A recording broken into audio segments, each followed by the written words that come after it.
হরিয়ানায় কে কংগ্রেস না বিজেপি? সকাল থেকে সেভাবে আগ্রহ না থাকলেও পরে বেশ ভালোই ভোট পড়ল হরিয়ানার 90 আসনের বিধানসভা ভোটে।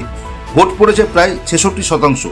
আজ শনিবার সকাল 7টায় ভোট গ্রহণ শুরু হয়, শেষ হয় সন্ধ্যে 6টায়। এই লড়াই মূলত দুই যুযুধান পক্ষ বিজেপি ও কংগ্রেসের মধ্যে। প্রায় এক দশক ধরে রাজত্ব করা শাসক বিজেপিকে সরিয়ে দিতে পারবে কংগ্রেস? তার উত্তর পেতে অপেক্ষা করতে হবে 8 তারিখ পর্যন্ত। দেশবাসী নজর থাকবে জম্মু কাশ্মীরের ভোটের ফলের দিকেও। হরিয়ানায় বিধানসভা নির্বাচনে মোট ভোটারের সংখ্যা 2 কোটিরও বেশি, প্রার্থীর সংখ্যা 1031 জন। উল্লেখযোগ্য প্রার্থীদের মধ্যে রয়েছেন মুখ্যমন্ত্রী নয়াব সিংহ সাইনি বিজেপি, প্রাক্তন মুখ্যমন্ত্রী তথা বিরোধী দলনেতা কংগ্রেসের ভূপেন্দ্র সিং হুডা, আন্তর্জাতিক মহিলা কুস্তিগির কংগ্রেসের বিনেশ ফোগট এবং জেজেপির প্রাক্তন উপমুখ্যমন্ত্রী দুষ্মন্ত টোটালা। ব্যুরো রিপোর্ট, লড়াই সংবাদ।